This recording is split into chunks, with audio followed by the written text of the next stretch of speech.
Ang sumbong ni Aling Evelyn na binugbog mo daw o pinukpok mo ng kawayan yung kanyang apo. So inaamin mo na hinampas mo yung bata? Oo, totoo yun, ma'am. Totoo. At proud ka pa. Alam mo ba yung batang pinalo mo na may sakit? Paano nyo po nalaman yung nangyari sa inyong apo? Nalaman namin, ma'am, 3 araw na. Merkules, Lunes siya dibugbog. Hindi sinumbong ng kaklase niya sa teacher. Hindi namin alam, ma'am. So natakot yung apo mo ang magsumbong? Oo, ma'am. Yun ang mahirap sa barangay pagdating, ma'am. Kasi natagal yung aso namin. Hindi kami nila masyado pinansin. Paano yan, Kap? Barangay captain ka tapos wala kang alam sa nangyayari sa barangay mo? Katulad nito, may pangbubugbog sa bata? Nag-eskwela na sa sarangakon apo. Wala klase, half day. Dayon tapos, naggaran sa sang iya 2 ka classmate nga mga kuno sila kabugaw. Ang kabugaw na sa sir, iya gali na ni Ma'am Bersolto. Sir, wala man siya dala, wala man siya ginkaon niya lang ang kabugaw. Tani, sir, ang ginapangabay ko lang, wala iya lang ginkastigo ang akon apo. Tani, sir, ginbit-bit ya lang nga dalon sa pulis or sa guidance sa eskwelahan, sir. Aw Lunes ni siya ginkastigo, Miyerkules pa kami nakahibalo. Gindala sa maestra sa barangay. Dito pa kami nakahibalo, sir, nga gindala sa maestra sa barangay. Na dito na namon sininyo ginpang-ubahan, gipanglantaw ang tanan niya nga mga lagob. Ginpadoktor namon ang bata, sir.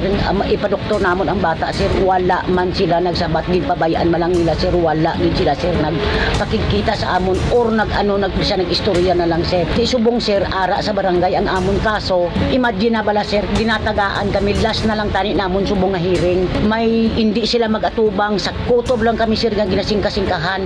Ginahambalan pa na sa kani, sir, nga kasarang kamo ayhan magkaso nga tani nagpabayad na lang kamo. Kasarang kamo ayhan sa kaso nga ang kaso kadako sang gasto. Ako lang na, sir, ulo-ulo sa nanay nga sige lang ikasuhon ta lang, pangitaon ta lang ng hustisya. Sir, buligi man ning apon-apo nga hustisyahan man ang iya nga ang natabo sa iyas. Buligi kami, sir, maluoy ka, sir. Ang sumbong, iimbestigahan at aaksyonan sa #ipabitag mo.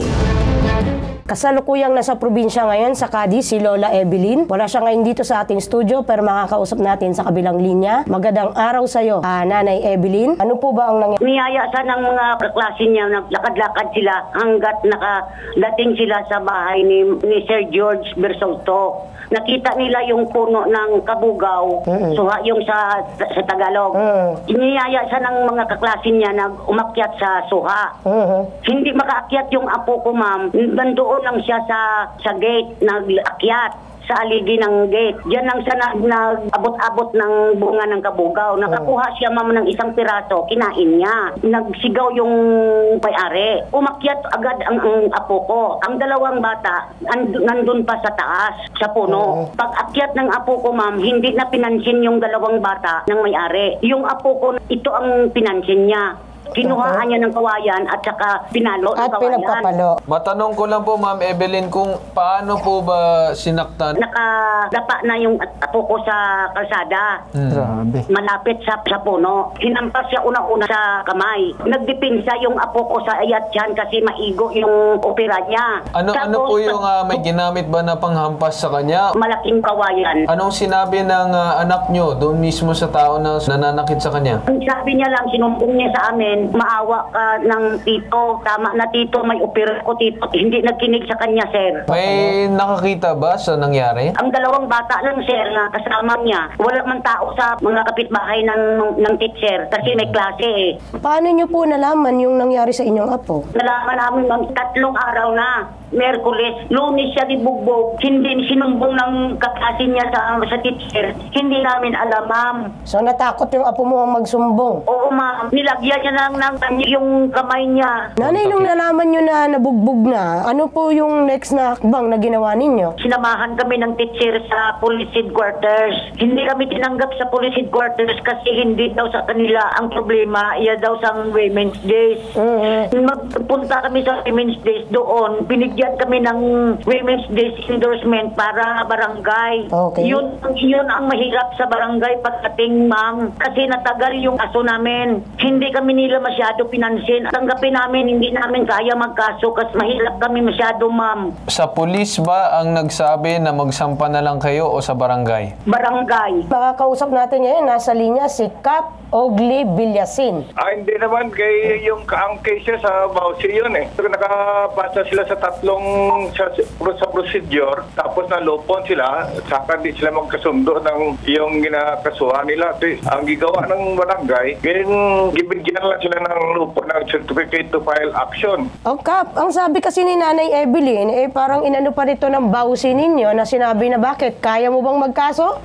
Pwede mo matanong kay Ma'am Evelyn, sino nag-kaso sa kanya sa Bausi, yung sinong kagawad. Si Ma'am Dayan ang nagsabi. Yung sinabi ni Kapitan kanina, ang sabi ni Cap, ano yung sinasabi na hindi natulungan? Tinulungan naman. At tinatanong ni Cap, ang sabi niya, ano daw yung nabalitaan niya, nagpababayad daw si Nanay Evelyn. Tama po ako, Cap? Oo, singil raw sila ng 100,000. Kanino daw naningil, Cap? Dahil sa resulto. Pero kung naningil sila, dapat kaharap ang barangay dyan. Tama po ba? Okay ba? Sa Bausi yun, sa Bausi, ma'am. Kaharap ang Bausi. Oo. Hindi niyo po ba tinanong yung Bausi niyo kung tama po ba? O ano, sino po? Paano nakarating sa inyo yung kwento? Sinabi sa inyo yung Bausi. Oo. Nandyan ba yung Bausi niyo, Cap? Wala, nag-travel ako, ma'am. Sinagot ni Nanay Evelyn, ang sinabi niya, parang ayaw daw ni Dayan na ipatuloy pa yung kaso. Yes, ma'am. Bakit daw? Iwan ko lang, ma'am. Basta yun ang sinabi niya sa amin. Wala siyang binanggit na bayad, ma'am. Totoo ba na ikaw ay naningil ng 100,000 kay George? Hindi, sir. Cap, sinasabi daw, hindi naman daw totoo. Bakit basta-basta ka lang naniniwala dun sa Bausi mo? Yun lang narinig ko, sir. Pero yun ang ginawa ng Bausi. Bigyan na silang certificate to file action. Bahala na yung korte kung paano sila magkuha sa kanilang kaso. Sila ang nag-alok sa amin, sir, nga magbabayad. Ang sabi ko, hindi pwede nga magbabayad lang sila. Si Kapitan, sir, nagpinatawag niya kami sa ibaba. Inbihan kami si Kapitan ng magbabayad ng daw kuno si Sir Bersulto ng 50,000. Sabi ko, hindi pwede. Matanong ko lang po kung ito po ay binigyan nyo na ng certificate to file action, bakit ang pagkakarinig ko ayaw daw tanggapin ng pulis? Hindi ko pa alam, sir, bakit di mo nagsabi ng pulis ng Paano yan, Cap? Barangay captain ka, tapos wala kang alam sa nangyayari sa barangay mo? Katulad nito, may pangbubugbog sa bata? Hindi, alam, sir. Alam na alam. Alam mo, bakit nga sagot mo, hindi mo alam? Tsaka, Cap, ang sabi ni Nanay Evelyn, mga tao mo, pinatawag sa utos mo daw, pinatawag siya para aregluin ng 50,000. So, bakit natin ibinabalik dun sa complainant, Cap, na nagpapabayad siya ng 100,000? Anong totoo dito, Cap? Tanungin mo ko ibili ko nag-utos ko sa tauhan ko.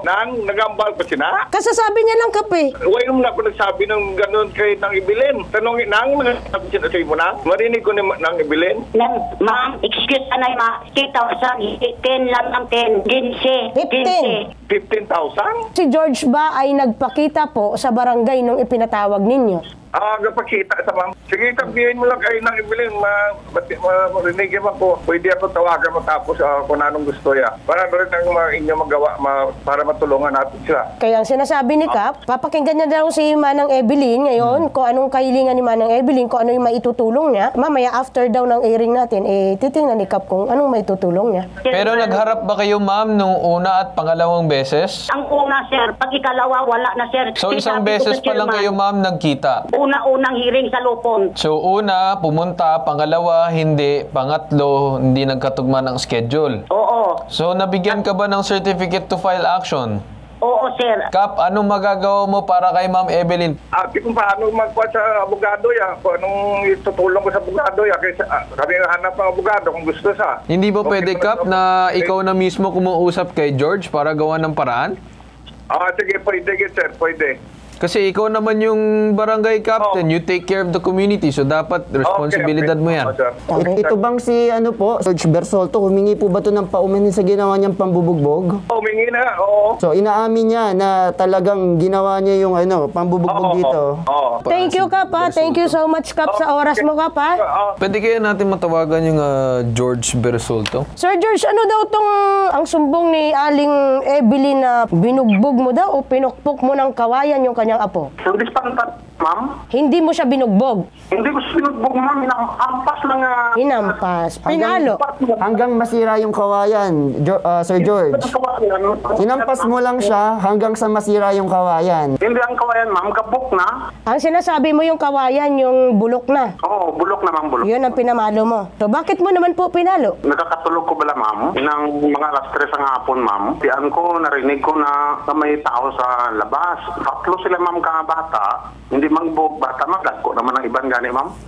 Gisaway ko sila, ma'am. Mga sisitan ko sila, mga amuna blama mo.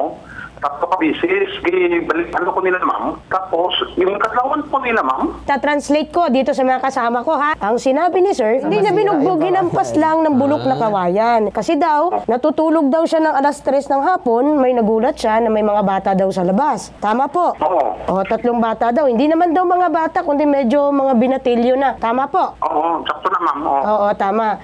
Ngayon, tapos sinitsitan niya daw. Nung sinitsitan niya, tinawanan pa daw siya. Insutsutan ko ng 3 beses, pagkatapos, wala lang sa ila, na hindi na pinansin, nag-ano pa sila na tinawanan pa ko nila, ma'am. Nung sinitsitan mo ng 3 beses, hindi ka pinansin, tumawa lang sila. Ba't hindi mo nilapitan at kinausap ulit? Ayun naman, pag naglabas na ako, pag tawanan na nila, yun na daw na, ano na ko, ma'am, kay tawanan ko nila, naglabas na ko. Nung tinawanan ka, lumabas ka. Oo. Nung lumabas ka, anong ginawa mo? May, may hawak ako nga kawayan. May hawak ka na kawayan. So, paglabas mo, may hawak ka na talaga na kawayan. Oo. So, nung nakalabas ka at nakita mo, anong ginawa mo? Uulitin ko. Inampas ko yung isa, ma'am. Yun lang isa. Tapos na yung dalawa nagtakbuhan. So, inaamin mo na hinampas mo yung bata? Oo, ng kawayan, ma'am. Oo, yun ang totoo, ma'am. At least aminado ka? Oo, totoo yun, ma'am. Totoo. At proud ka pa? Hindi, ma'am. Hindi. Hindi ka proud. George, sa tingin mo tama yung ginawa mo? Hindi ko naman, sir. Yung pagtawa nila sa akin, sir. Hindi. Oo, hindi, George. Oo, hindi. Tama ba yung ginawa mo? Hindi, sir. Pero aminado ako, sir. Pero yun. Aminado ka. Kasi, George, ito ang sasabihin ko sa'yo. Kung ano man yung ginawa mo sa bata, dapat aminado ka. Kasi kung ikaw yung bata, tapos ako yung si George, paano kaya makita lang kita, kumukuha ka lang suha doon, hampasin din kita? Ano sa tingin mo? Matutuwa ka ba? Tapos yung bata, nagmamakaawa na sa'yo, tapos hinahampas mo pa rin? Wala, sir. Hindi ganun, sir. Hindi, kahit na, hindi pa rin tama ang paghahampas sa isang bata. Nakuha mo? Kahit ano pangangatwiran mo, wala akong pakialam kasi mali ka pa rin.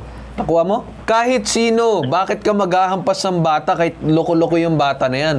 Hindi sana tumawag ka na lang ng barangay or pinatawag mo na lang yung magulang. Bakit pa kinakailangan umabot sa punto na kailangan mo hampasin yung bata? Magulang ka ba? So ano ang gagawin mo para makabawi sa pamilya o sa bata sa pananakit mo? Nangayo ko pasensya sa iyo. Humingi daw siya ng pasensya doon sa pamilya. Okay? Okay, pero ano pang gagawin mo? Aside sa paghingi ng pasensya, malaking abala din yung ginawa mo. Hindi ko maintindihan, sir, kayo nangayo naman ko pasensya, sir. Ang tanan, sir, na himo ko naman, sir, nangayo ko pasensya. Hindi niya daw maintindihan yung pamilya kasi humingi naman daw ng pasensya. Hindi na pwede, sir, nga sa ngayon parang siya naghingi sa amin ng pasensya. Tagal-tagal na inintay namin siya, sir. Yung paglampas niya sa bata, dapat pinuntahan niya kami at binisan kahit 5 piso lang man, sir, na ibis namin, sir, ng nakapisilin, sir. Pal ko sa imo, George, no? Ang sinasabi ni Ma'am Evelyn, dapat nung pinalo mo, humingi ka na kaagad ng pasensya. Bakit ba kailangang patagalin mo? Pinatatawag ka sa barangay, hindi mo sinisipot. Hindi yun, ma'am. Hindi yun, ma'am, sa barangay, ma'am. Ara ko, ma'am. Sumipot ka? Oo, 6 na beses, ma'am. 6 na beses. 6 na beses? Bulag ba ito mga to? Hindi ka nakita ng 6 na beses? Unang beses ka lang nakita? George, alam mo ba yung batang pinalo mo na may sakit? Hindi ko alam, ma'am. Hindi mo alam na yung bata halos makalabas ang kanyang bituka kung hindi ako nagkakamali dahil sa kanyang kondisyon. Alam mo ba yon? Hindi ko alam, sir. At tuluyan mo hinampas yung isang bata kaya hindi ka dapat naghahampas ng bata eh. Kahit man ilang beses kayo nag-hearing o ano man, ang tanong dito, nagkasundo ba kayo? Hindi man sila, sir, magpasundo. Hindi man sila magpa-ariglo. Bakit ba dapat, dadaan ba dapat sa areglo? Dapat nga maghingi ka ng pasensya eh. Si sir, humingi sila, sir, ng ng pera, 150,000 eh. Ito, Ma'am Evelyn, totoo ba to? Hindi na siya totoo, sir. Tinanong yung nilang anak ko kung magkano daw ang ipabayad, ariglo, kung magpabaya, kung magta-ariglo gidman. Ganito na lang, Ma'am, no? Para hindi na mahabang usapan, George, willing ka ba nakausapin si Ma'am Evelyn at manghingi ng pasensya at hindi mo na uulitin ito? At gusto ko din sana puntahan mo yung bata or puntahan mo yung magulang nito or yung lola at lolo nitong bata na to para manghingi ng pasensya. Magagawa mo ba yon? Okay, sir. Pwede, bro. Nakahingi ako ng pasensya sa iya. Pero Okay, gusto ko marinig ulit. Sabihin mo kay Ma'am Evelyn. Ulitin mo, pumunta ka, mag-reach out ka. Kasi una-una sa lahat, ikaw yung nakagawa ng mali rito. Nang Evelyn, rakada. Ari ko din.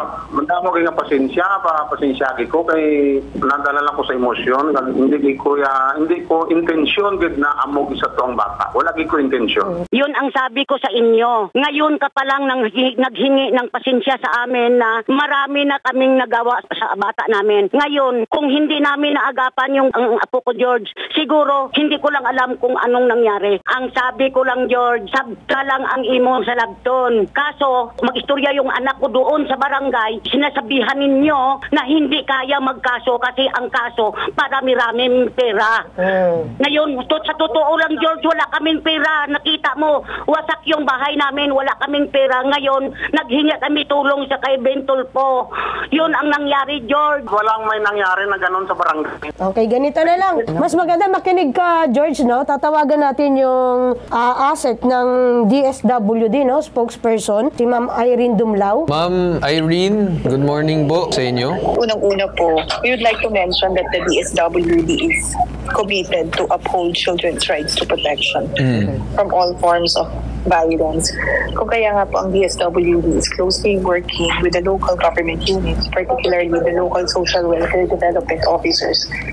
At kinakapacitate po natin sila at binibigyan ng nararapat na trainings and activities para nga po makapag-respond din sila sa mga ganitong mga cases, especially for matters that really require protection of children.